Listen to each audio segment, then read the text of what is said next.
Why are adults asking children to pay the price for problems adults have failed to solve? Leadership is supposed to create opportunities. Leadership is supposed to remove obstacles. Leadership is supposed to build pathways of success. Leadership is not supposed to tell young people to sacrifice opportunities because adults have failed to produce results. This is the Publisher's Desk with Damon K. Jones, brought to you by Black Westchester Magazine.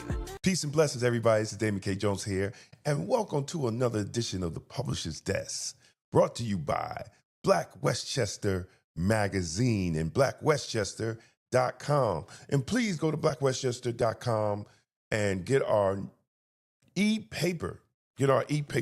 As I want to remind everybody, we are really about that life. We are a real newspaper, real media company.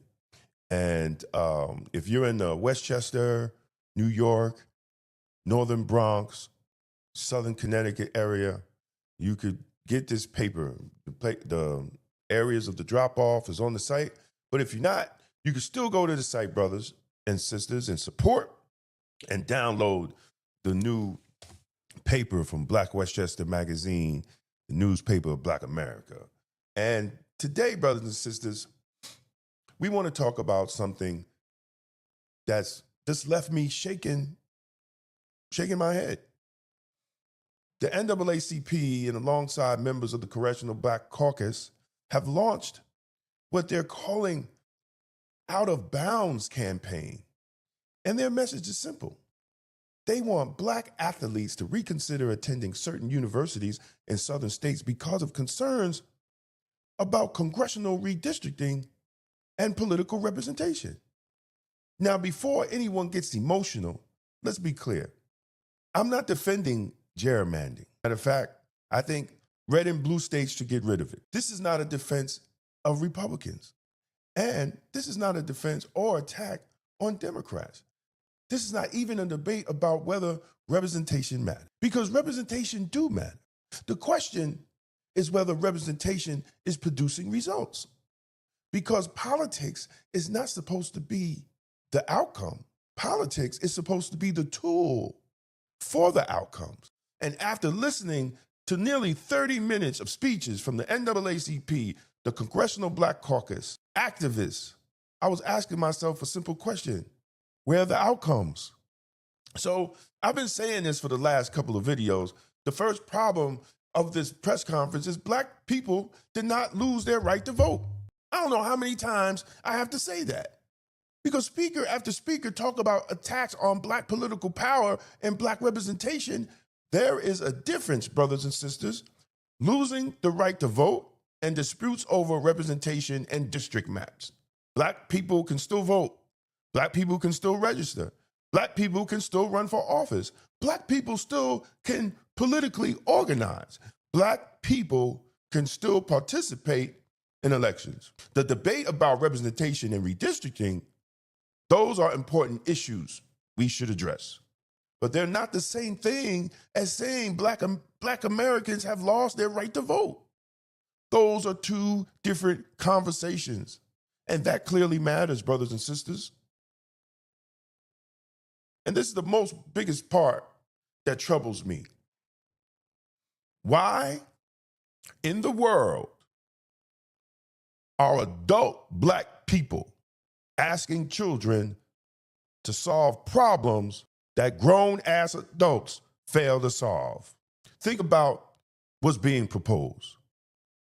A young man spends years working on his grades, years training, practicing, and dreaming about earning a scholarship, and dreaming about changing his future and the future of his family.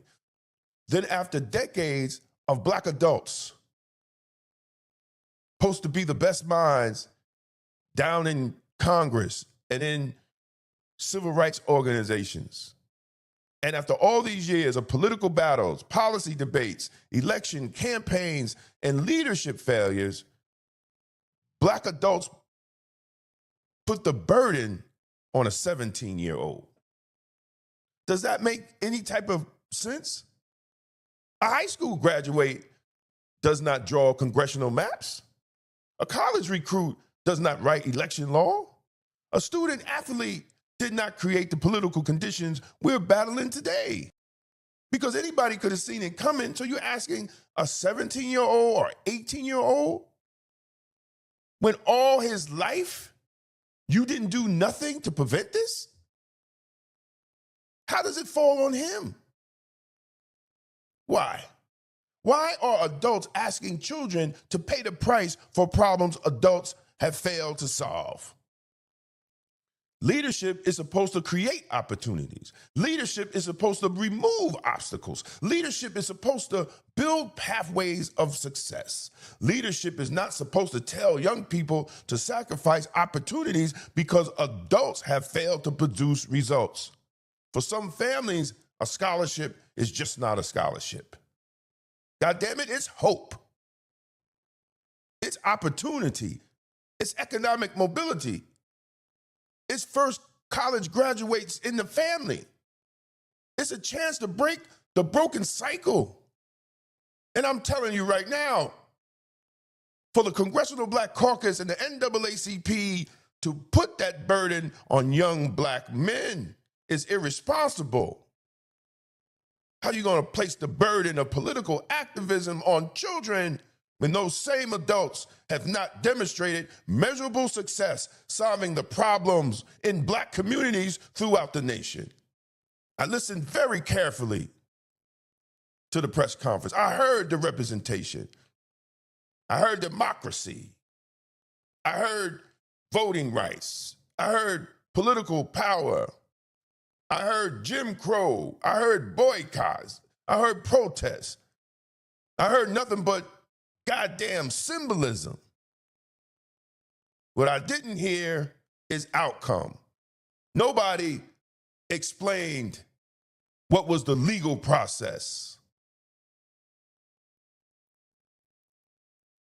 Another thing that jumped out at me, brothers and sisters, throughout the press conference, everybody talked about having a seat at the table.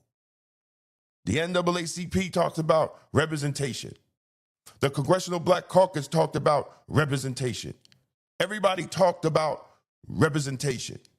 But here's my question, NAACP and Black Caucus. What damn good is a seat at the table if nothing changes for the people that you're representing? Black America has more representation today than any point in history. We have black mayors, we have black city council members, we have black state legislators, we have black members in Congress, we got a black governor, we even had a black president, but yet black communities are struggling. Young children can't even damn read in many of the black communities throughout the nation. So if representation matters, what is the damn results from that representation? What is the results when our communities look like hell? A seat at the table don't mean no damn power? And Congressional Black Caucus, you have proved that. 37 years. A reparation bill just to study reparations. Not even to give no money, just to have a panel to study it. 37 years it's been sitting. John Conyers is turning over in his grave that a bill that he had pushed has still been sitting for 37 years. And the best thing you could tell us right now is have black students to give up scholarships to schools in the South? Have you realized, Congressional Black Caucus, that black folks live in the South? Have you realized, Congressional Black Caucus and NAACP, that black folks work for these institutions? That black people are migrating from northern states back to the South? What are you talking about? This is how I know we have lost our mind. And as far as Hakeem Jeffries, where was Hakeem Jeffries when the Democratic-run state of New York changed the districts and reduced the black voters in congressional districts 16 and 17, where black people for the first time ever, had two black male congressmen, Jamal Bowman and Mondaire Jones.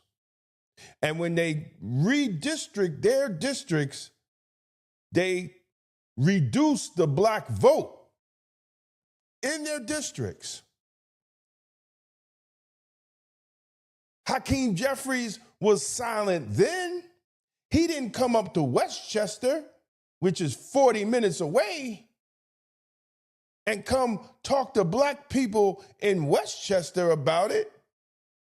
Where was the sister that's head of the Black Caucus that's in New York? No, we didn't hear anything from these black politicians. When it was in their backyard, we didn't hear nothing.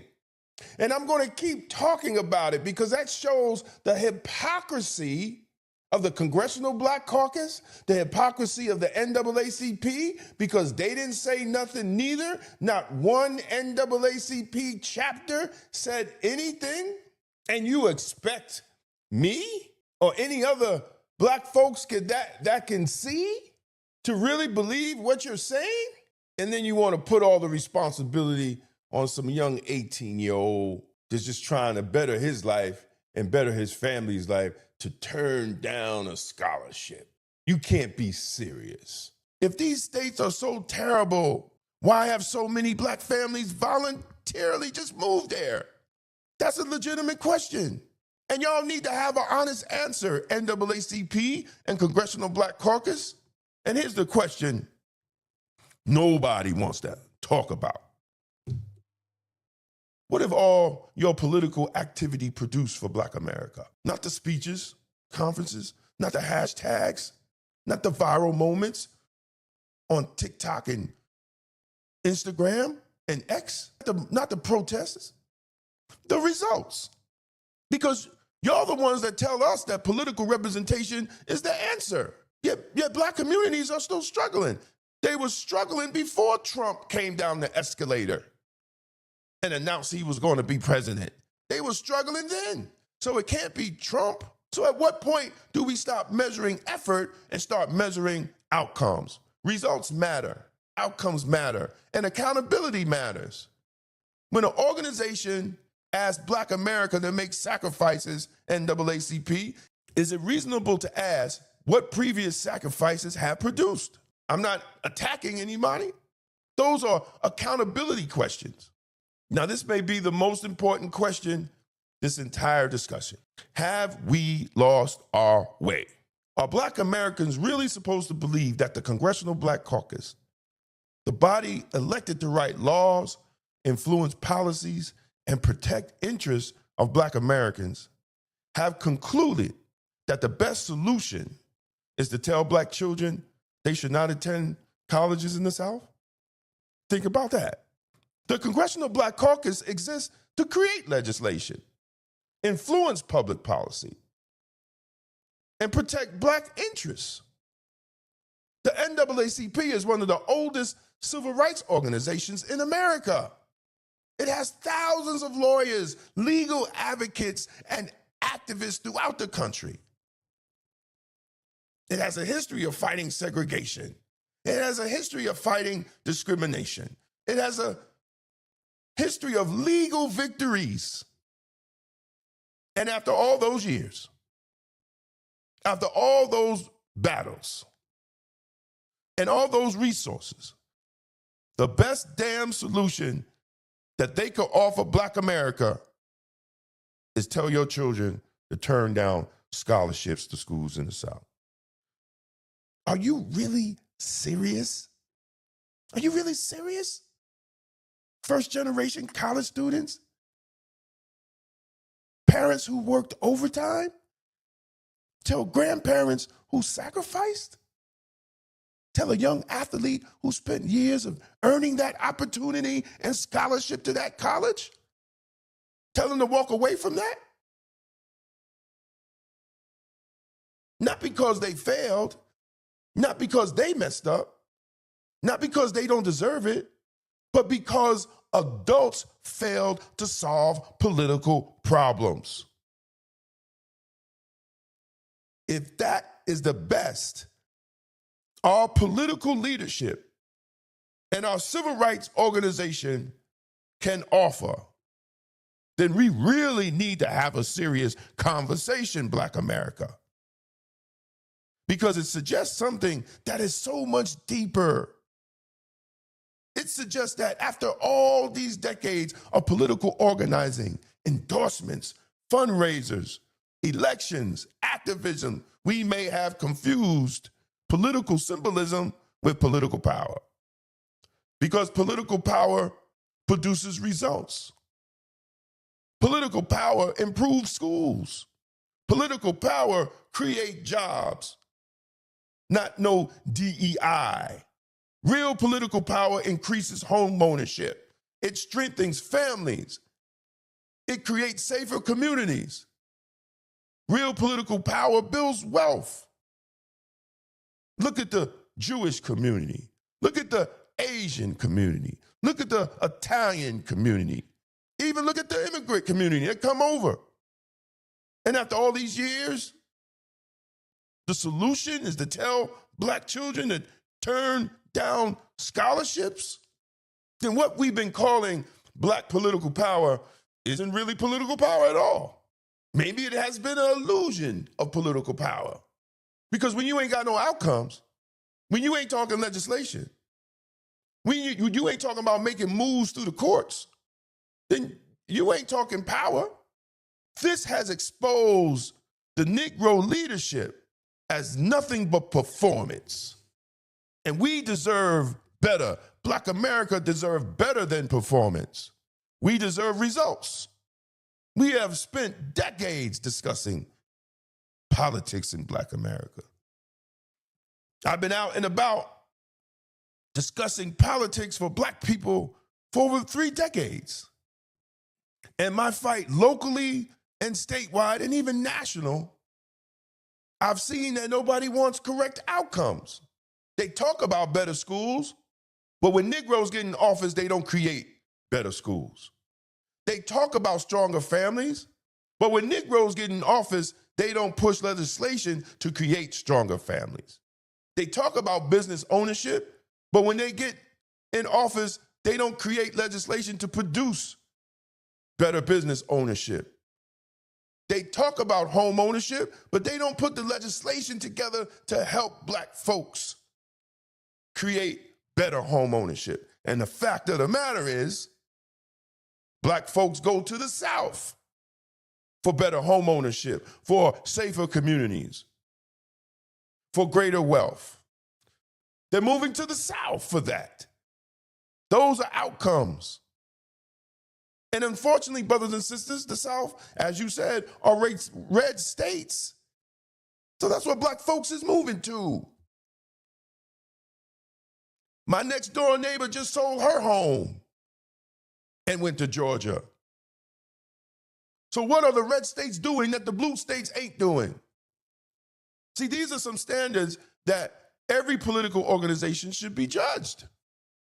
Not by intentions, not by rhetoric, not by emotional talk to Black folks using Jim Crow and you're losing your vote and all this and giving Black people anxiety. I had to explain to a friend of mine who was literally having a panic attack because y'all Negroes have misrepresented the facts. Politics is a political vehicle.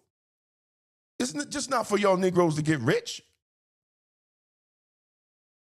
Because when your strategy requires children to sacrifice opportunities because adults fail to produce results, that means you shouldn't be in leadership. Black America deserves better. Black America deserves outcomes.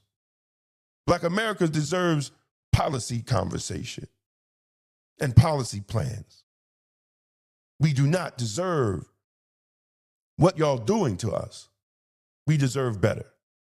A seat at the table is not power. Representation is not power. Having a few Negroes at the seat and we don't own the table is not power. Representation has not worked. When will y'all see that? I don't understand. But if y'all like what you heard, please, please, please like and share. Share the information. We have to ask for better from our elected officials, or they're going to have to give up the seat. Or we, as a voting bloc for Black America, is going to have to think about other options if they're not going to represent us. If they're going to continue to give us symbolism without any substance. So please, if you like, please like the video. Help us with the algorithm. Please share it.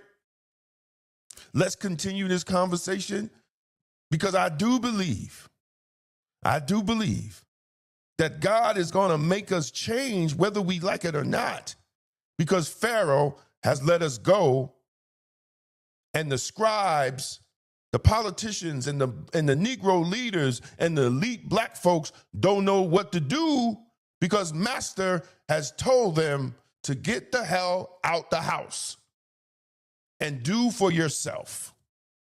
And they don't know what to do. And let me tell you something. Nothing happens without God's permission. Without God's permission. So we have to figure out what God is telling us in this time. Pharaoh has let us go, but our Black leadership is trying to get back into Pharaoh's house. Thanks again.